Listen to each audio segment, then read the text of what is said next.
Due Savoia Marchetti 79 tracciano solchi nel cielo mentre sorvolano il deserto ancora rovente. Al loro comando c'è Italo Balbo, generale nonché governatore della Libia. Sono al ritorno di una missione che mirava a catturare autoblindo nemiche. Il destino però ha altri piani. Alla guida del secondo aereo c'è il generale Felice Porro. Giunti sopra Tobruk, avvistano colonne di fumo che si innalzano sulla città come lugubri spettri. Balbo, consapevole della situazione, ordina di atterrare per valutare il da farsi. Ma la contraerea di terra e l'incrociatore italiano San Giorgio scambiano gli aerei in controluce per apparecchi nemici e aprono il fuoco. Porro riesce a evitare i colpi, ma Balbo, in fase di atterraggio, è preso di mira. Le cariche esplodono tutto intorno all'aereo di Balbo, scuotendolo, finché una non lo colpisce in pieno. L'apparecchio ruota su se stesso e precipita al suolo. Il deserto assiste impotente alla tragedia.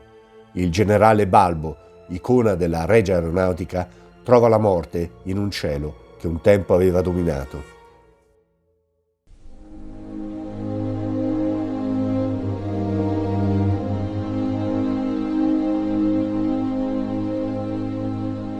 Italo Balbo nasce nel 1896 a Quartesana, una frazione di Ferrara. Balbo è molto attivo politicamente fin dalla tenera età. A soli 14 anni tenta di unirsi a una rivolta in Albania guidata da Ricciotti Garibaldi, figlio di Giuseppe Garibaldi. Quando scoppia la Prima Guerra Mondiale e l'Italia dichiara la sua neutralità, Balbo sostiene l'entrata in guerra a fianco degli alleati e partecipa a diverse manifestazioni a favore della guerra. Una volta che l'Italia entra in guerra nel 1915, Balbo si arruola nel Regio Esercito Italiano come candidato ufficiale e presta servizio nella fanteria da montagna degli Alpini. Il suo primo incarico è presso il battaglione Alpini Valfella dell'8° Reggimento Alpini. Dopodiché, il 16 ottobre 1917, si arruola volontario per l'addestramento al volo.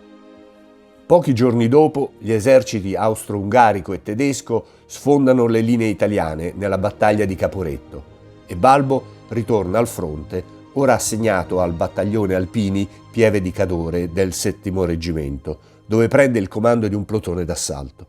Alla fine della guerra, Balbo si è guadagnato una medaglia di bronzo e 2 d'argento al valor militare e ha raggiunto il grado di capitano per il coraggio dimostrato sotto il fuoco.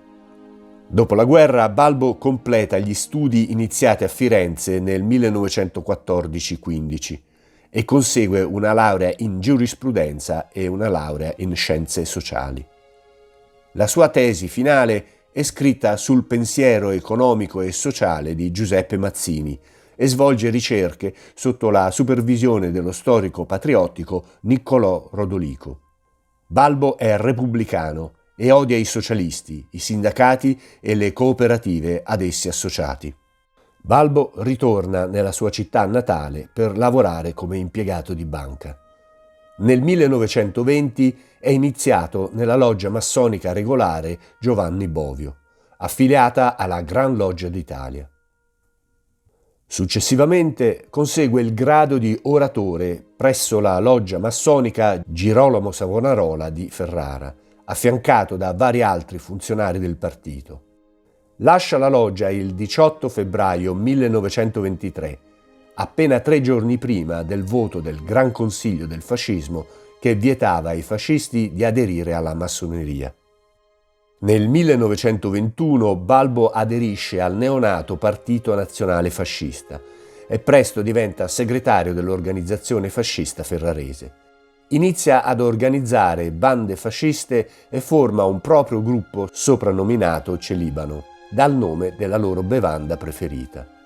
Allo scoppio dei disordini e degli scioperi del Biennio Rosso, per conto dei proprietari terrieri locali, il suo gruppo attacca i comunisti e i socialisti a Portomaggiore, Ravenna, Modena e Bologna. Il gruppo fa irruzione nel castello Estense di Ferrara. Italo Balbo è diventato uno dei RAS, titolo adottato dalla tradizione etiope e in qualche modo equivalente a duca nella gerarchia fascista del tempo, stabilendo così la sua leadership locale nel partito. I RAS tipicamente propugnano la formazione di uno Stato italiano fascista più decentralizzato, in contrasto con la visione di Mussolini. A 26 anni Balbo è il più giovane dei quadrumviri, i 4 principali ideatori della marcia su Roma: Michele Bianchi, Cesare Maria De Vecchi, Emilio De Bono e Balbo. Lo stesso Mussolini non partecipa alla rischiosa operazione che porterà il partito fascista al potere. Nel 1923, come uno dei quadrumviri, Balbo diviene membro fondatore del Gran Consiglio del Fascismo. Nello stesso anno è implicato nell'omicidio del parroco antifascista Giovanni Minzoni ad Argenta. Si trasferisce a Roma e nel 1924 diviene comandante generale della milizia fascista e nel 1925 sottosegretario all'economia nazionale. Il 6 novembre 1926, pur avendo poca esperienza nel campo dell'aviazione, Balbo è nominato segretario di Stato per l'aria. Segue un corso intensivo di istruzione di volo e inizia a costruire la Regia Aeronautica Italiana. Il 19 agosto 1928 diventa generale dell'Aeronautica Militare e il 12 settembre 1929 ministro dell'Aeronautica Militare. In Italia è un periodo di grande interesse per l'aviazione. Nel 1925 Francesco De Pinedo vola con un idrovolante dall'Italia all'Australia, al Giappone e di nuovo in Italia. Nel 1926 Mario De Bernardi partecipa alla 9ª edizione della Coppa Schneider in Virginia, negli Stati Uniti. Il 13 novembre, ai comandi di un idrocorsa Macchi M39, vince la competizione percorrendo i 350 km del circuito alla media di 396,7 km/h e stabilendo il nuovo record mondiale di velocità per idrovolanti.